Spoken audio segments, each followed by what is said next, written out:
It's finally time to get some work done to the Eclipse, and it's not going to be the silver Eclipse, which is really sad. I do have a lot of plans for the silver Eclipse, but it's still way back in the line for work.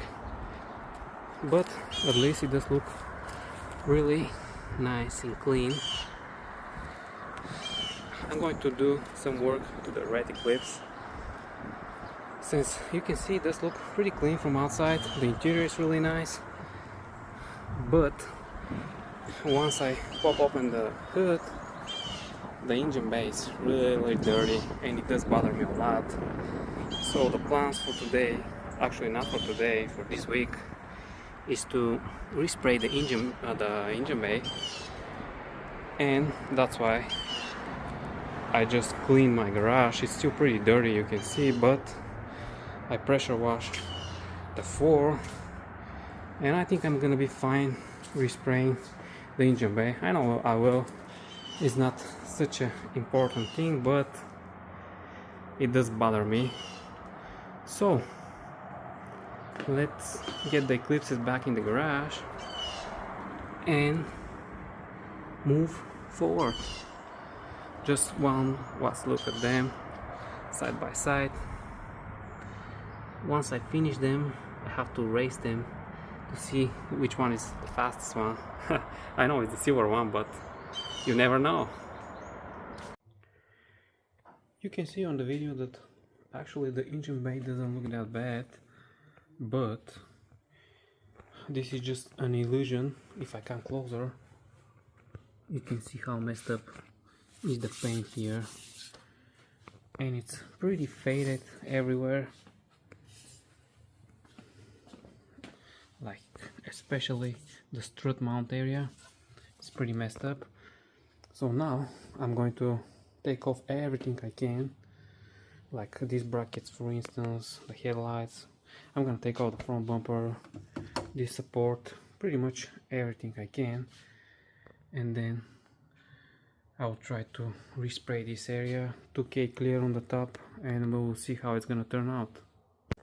I'm pretty much halfway through, but the passenger side was pretty straightforward, and now I'm moving to the driver side where I have a bunch of lines.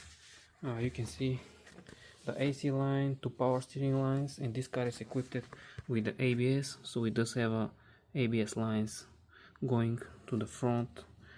Here's the ABS pump, and after this I will have to take off the brake reservoir, the clutch reservoir, and I'm planning to do a 3G brake booster swap, and I'm not quite sure if I have to take off the intake manifold or the brake booster will be able to come through this hole here. So we'll see what I'm going to do about it. But I'm also redoing the fuel lines, moving this fuel pressure regulator maybe somewhere over there, and this is the main reason why I'm going to respray the engine bay, since I know that I have to take off a bunch of crap from here. And I said to myself, well, why not just take off a bunch more and respray the engine bay. I was thinking it's gonna take a lot less time, but well, it does take a lot longer.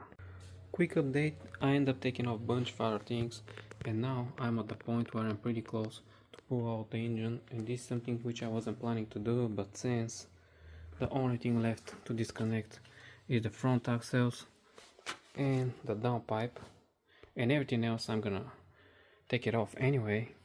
Might as well just pull out the engine and make my life a lot easier, since otherwise I have to take off the intake manifold, maybe in the pulleys, and it's just no point. It's not something I really want to do, but maybe I should do it the right way. Just pull out the engine, clean up the engine bay really good, respray it, redo all my wiring harness, and be done with it. The only thing is my engine hoist is down there, which means I have to clean up all this mess and then bring it up here and clean up all this crap, and I think I should have enough room to pull out the engine. And the other thing is, this engine does have a lot of miles and it burns a little bit of oil, So let's say I'm gonna pull it out, put it back in, and fuel 1,000 miles down the road the engine goes bad, I'll have to do the same job all over again, and I'm really trying to avoid this, but most likely I'm gonna pull it out and just take the gimbal since I'm that dumb. I just took off the front axles, the transfer case, the downpipe, and I disconnected the AC lines, and I think that I am pretty much ready to pull out the engine, but I came up with a different plan. Since I do have a lift, I'm thinking about pulling the engine from the bottom, since I can lift the car a little bit more, and I think I should have enough clearance to pull it out from the bottom. I think it's gonna be a lot easier. And the only problem is that I have only this dolly, and I don't know how this thing is gonna go with only one small dolly. Probably I'm gonna use the jack and something else. I gotta think about it, but I'm going to give it a shot and see how it's gonna go. But basically you can see that everything is disconnected. The only thing left are the front motor mounts, which are pretty simple to take off. So let's keep moving forward and see what's gonna happen. I kind of made a mistake deciding to pull off the engine, but it's too late already, so I gotta proceed. Well, I can tell you that it's a lot more difficult to pull out the engine from the bottom, especially with the tools I have. I don't have hydraulic table, and you see with what I have to work, and this kind of some sketchy thing which I did,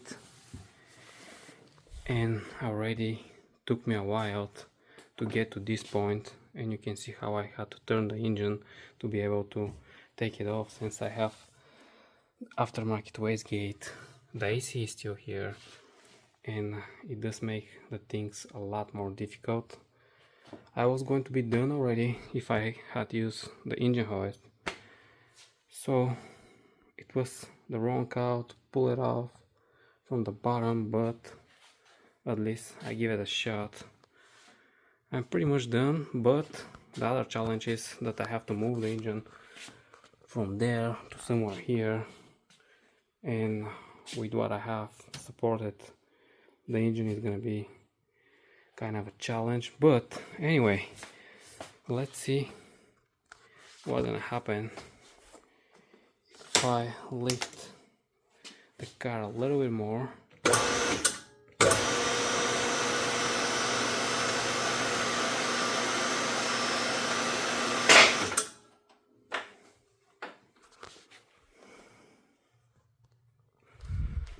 Alright, that's a new thing. Let's see if I go all the way up, if I'm gonna be able to pull it off.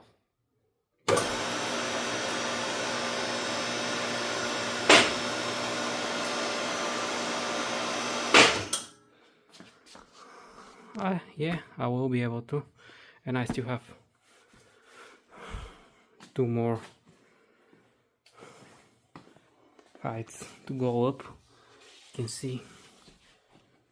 So the lift is good to take out the engine from the bottom, but I need to buy hydraulic table, otherwise it's not fun. Alright, that's it, I guess.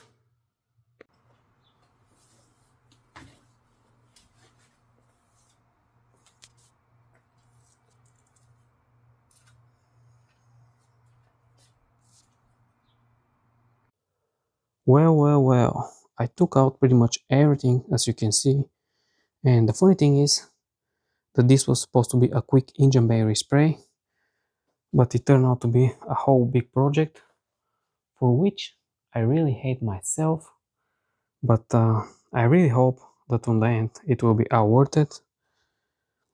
You can see that I already sanded down the engine bay and it's all masked up. So basically right now what I'm going to do is apply the primer, then the base and clear, and be done with it. The thing which I didn't knew about the engine bay is that I had a water rust right over here, a little bit over there, and few other spots. And this was the positive side of the whole thing, is that I cleaned up all the rust. So now, once I'm done with all this, I'm gonna start on a clean slate with this engine bay. I'm going to use the same primer as the last time, Raptor 1K. It's not the best, but it did a good job, so why not? So let's get to work. And this is how it turned out. 2 coats of primer. I couldn't apply another one since I had only 2 cans of primer, but it's alright. It covered everything. I already wet sanded the primer, so it's ready for the next step, which is applying the base coat. This is after the base coat. The engine bay is way too big for a spray can job, this for sure. I'm not so happy how it's turning out because I can't lay a good hand of base coat. I'm trying to spray the whole engine bay at once, and that's not the way. For example, right over here you see how glossy it is. That's how it's supposed to be the whole engine bay, a little bit glossy. I couldn't lay a good second coat because I was all over the engine bay, and the biggest problem is that I had only 3 cans of base coat. I was thinking that's gonna be enough. I mean, the plan was different, that's why. I mean, I wasn't planning to spray the whole engine bay. Maybe I shouldn't have spray paint this area here, but that's alright. I'm gonna hit it with a clear coat and we will see how it's going to turn out. I'm pretty sure it's gonna be a lot better, but definitely it's good to have a spray gun for this kind of job.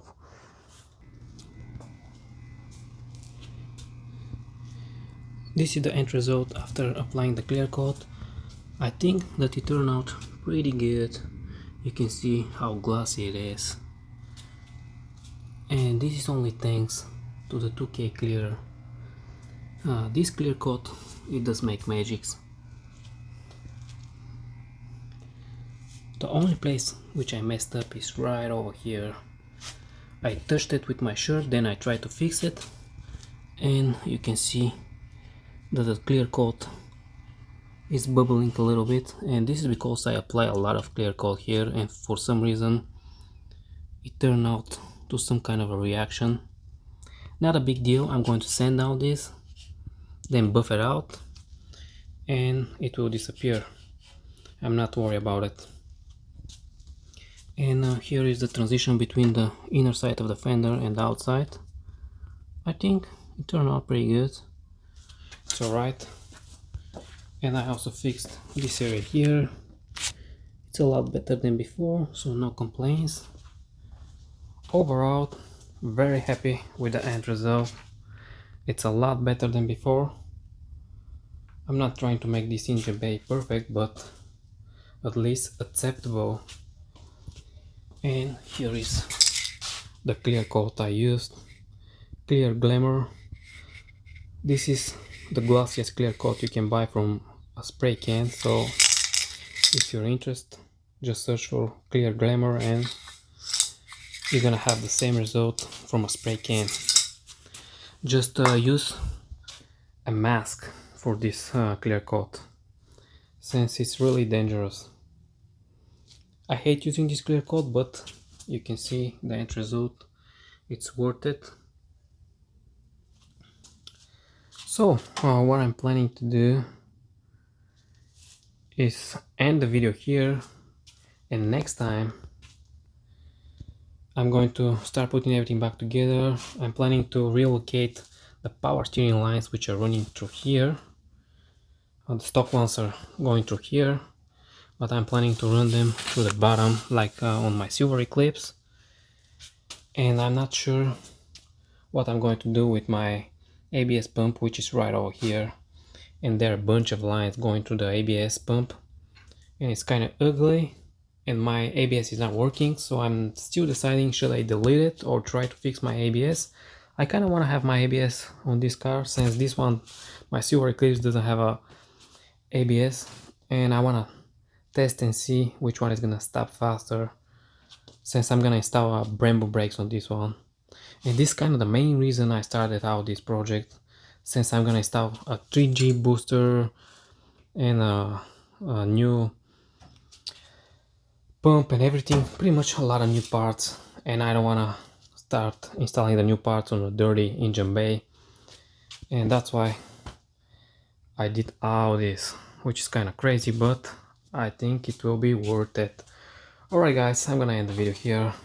I'm just rambling now, so thanks for watching and see you on the next one.